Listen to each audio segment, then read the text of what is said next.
husband phoned me during my client visit out of state. I'm divorcing you, sold our place for my new love, he chuckled.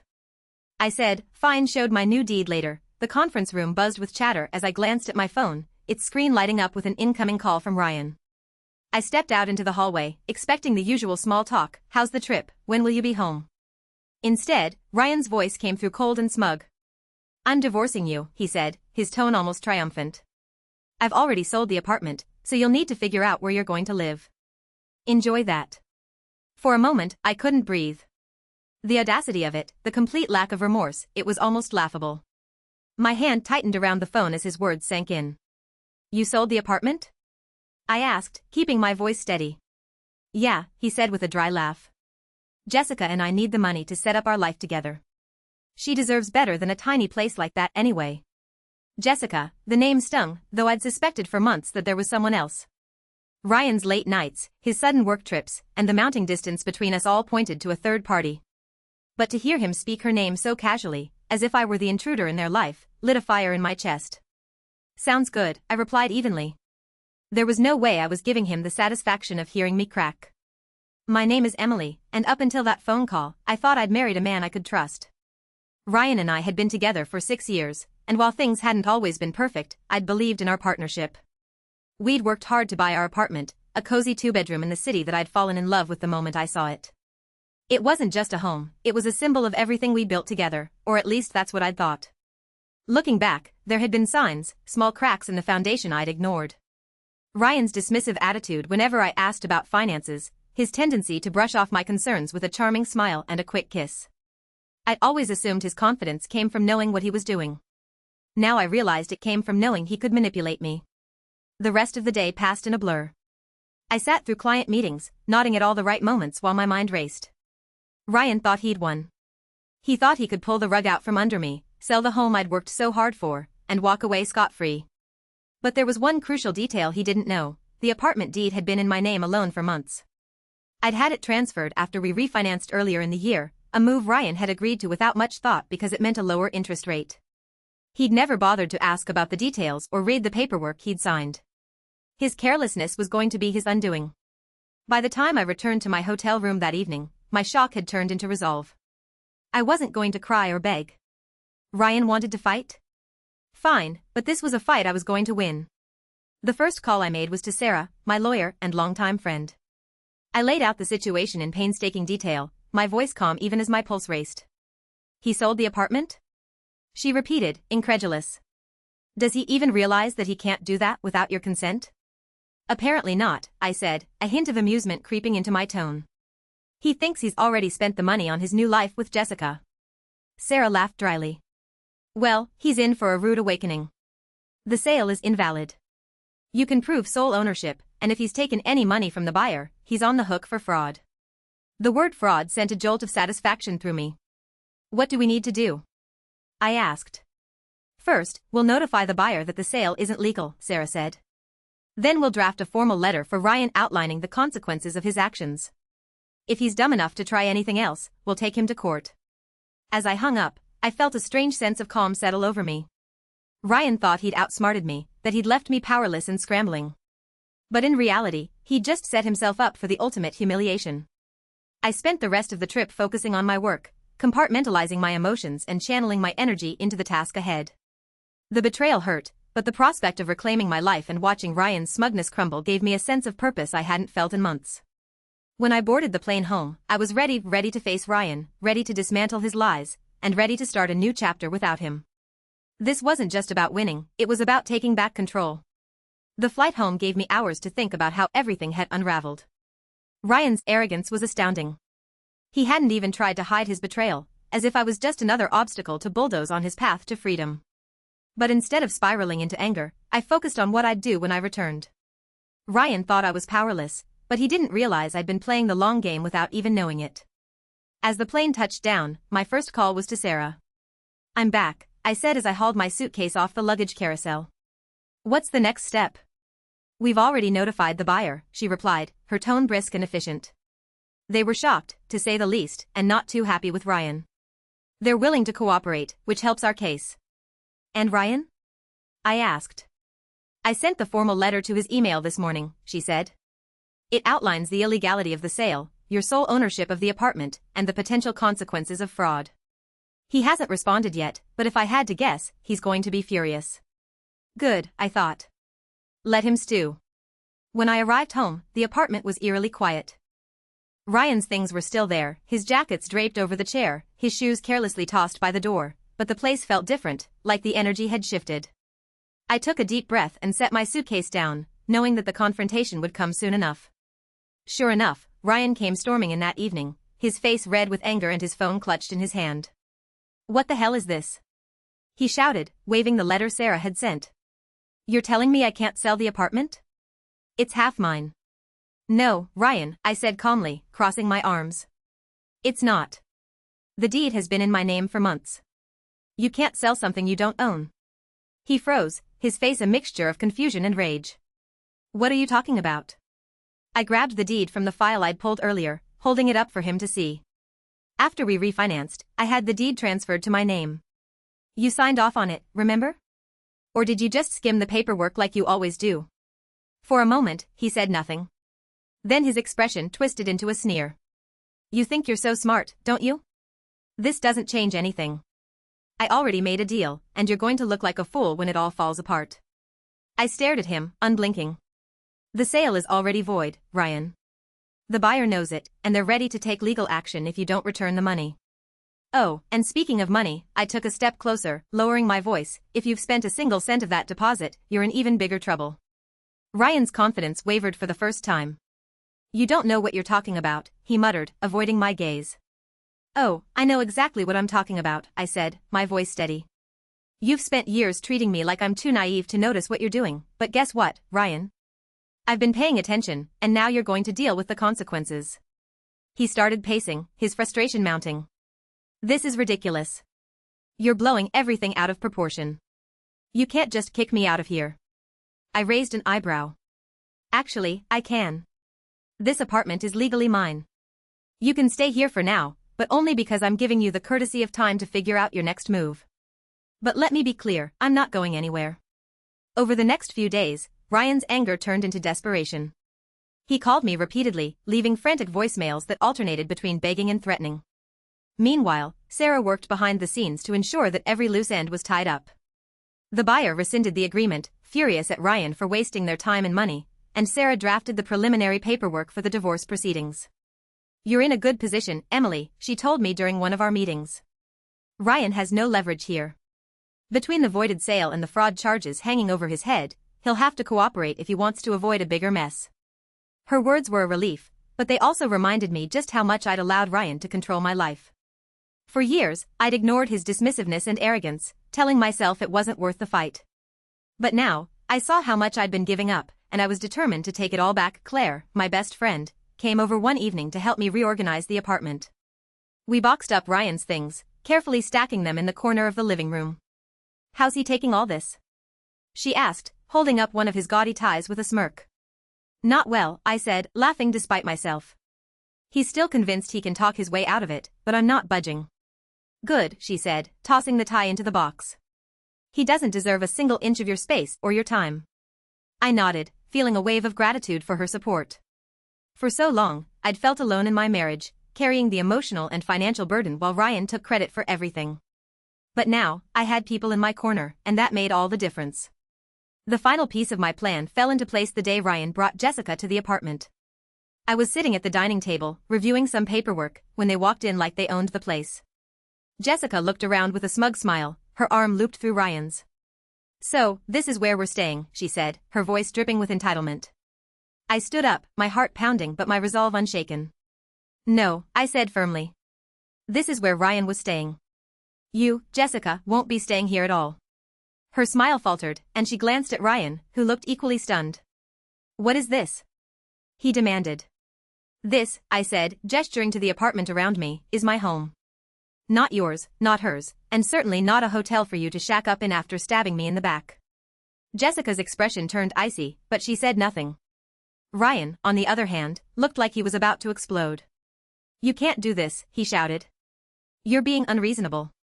I met his gaze, unflinching. "No, Ryan, what's unreasonable is thinking you could sell my home, walk away with the money, and expect me to just roll over. You're lucky I haven't filed criminal charges, for now. Ryan stood in the doorway, his face red with frustration, while Jessica crossed her arms, looking increasingly uncomfortable. You're being ridiculous, Emily, he said, his voice laced with desperation. You can't just kick me out of my own home. I took a step forward, my voice calm but unwavering. This is my home, Ryan. The deed has been in my name for months, and you know that. You signed the paperwork without even reading it, just like you always do. So, no, this isn't your home anymore.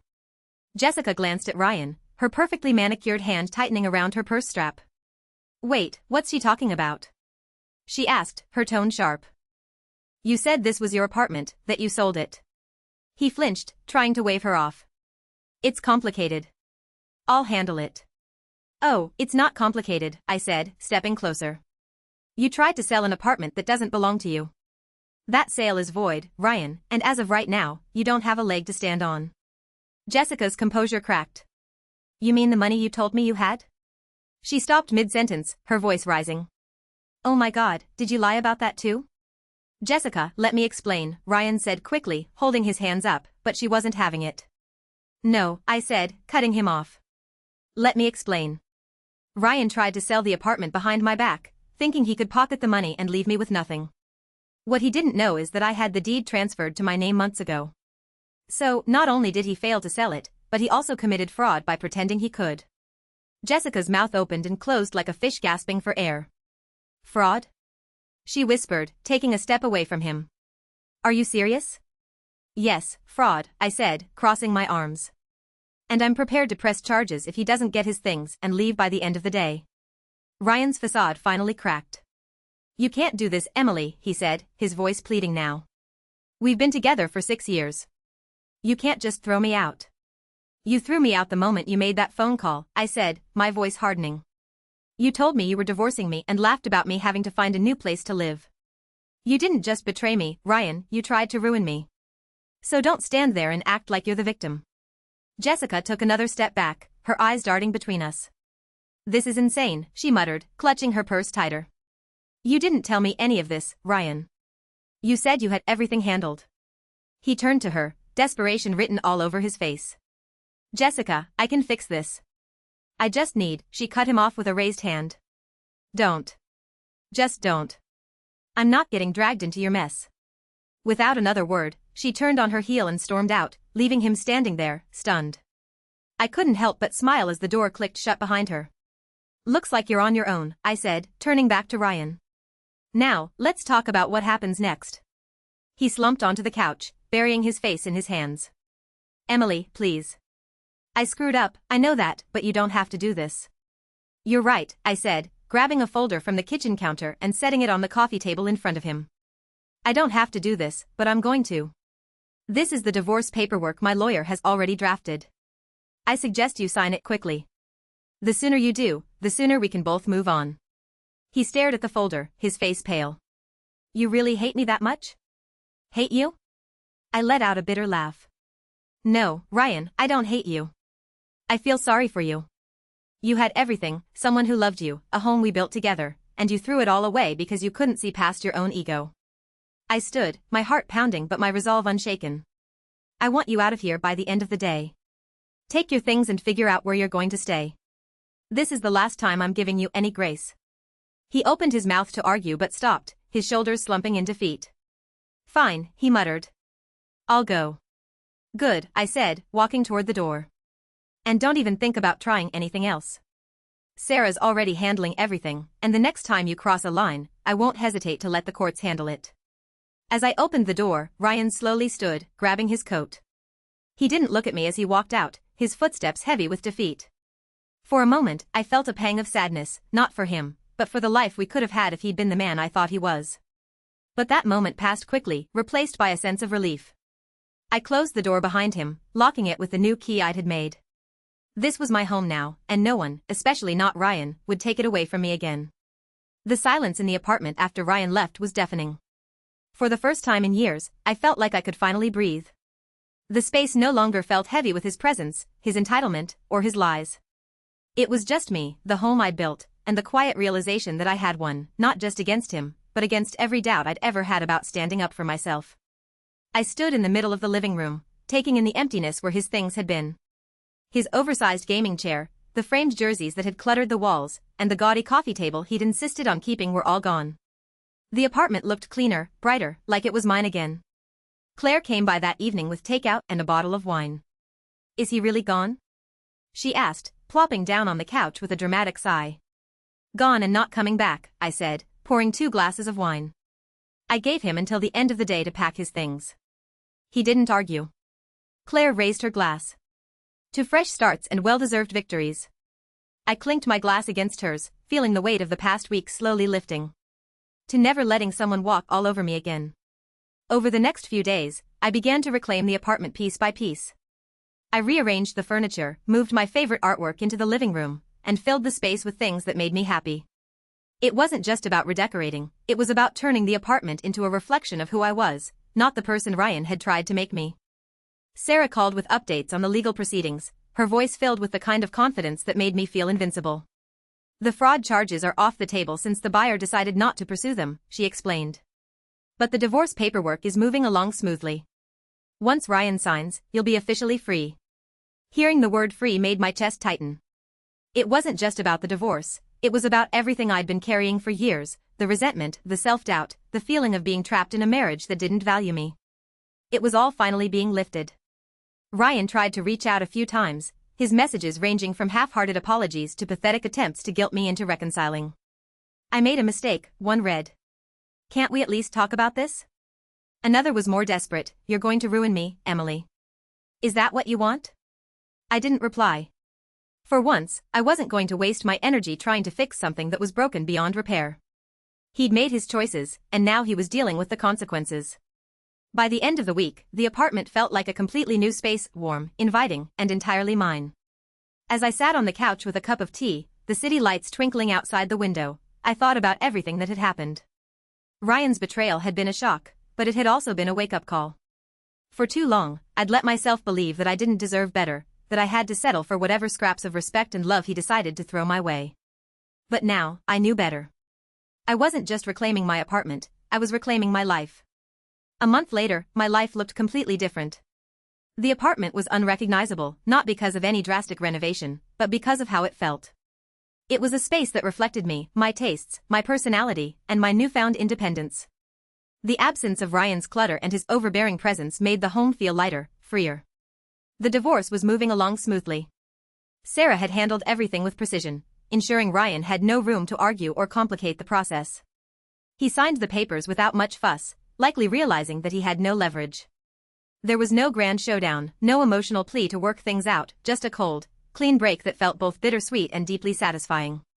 One day, as I sorted through some old papers, I came across a photo of Ryan and me from our early years together. We were smiling, arms around each other, full of hope and promise. I stared at it for a moment, letting the memories wash over me. There had been good times, moments when I truly believed we were building a life together. But those moments were gone, overshadowed by years of neglect, manipulation, and betrayal. I tucked the photo into an envelope and put it away in a drawer. It wasn't worth keeping out in the open, but I wasn't ready to throw it away either. It was a part of my past, but it didn't define me anymore. Claire and I celebrated the finalized divorce with dinner and drinks at a trendy rooftop bar downtown. "You're glowing," she said, raising her cocktail in a toast. "Single life suits you." I laughed, feeling a warmth I hadn't felt in years. "It's not the single life," I said. "It's the freedom. For the first time, I don't feel like I'm living under someone else's rules." We toasted to that, and as the night went on, I felt a growing sense of pride in myself. I'd faced one of the hardest moments of my life and come out stronger. I wasn't just surviving, I was thriving. Back at home, I started planning for the future. The apartment had become more than a refuge, it was a symbol of everything I'd reclaimed. But I knew I wouldn't stay there forever. Someday, I'd move to a new place, one without any lingering shadows of my life with Ryan. Until then, I was determined to make the most of every moment in the space I had fought so hard to keep. As I curled up on the couch that night, a sense of peace washed over me. I thought about how Ryan had laughed during that phone call, so certain that he'd won, and I couldn't help but smile. His arrogance had been his downfall, and my quiet strength had been my salvation. This wasn't just the end of a marriage, it was the beginning of a new chapter, one where I called the shots, one where I chose happiness on my own terms. And for the first time in a long time, I felt truly free.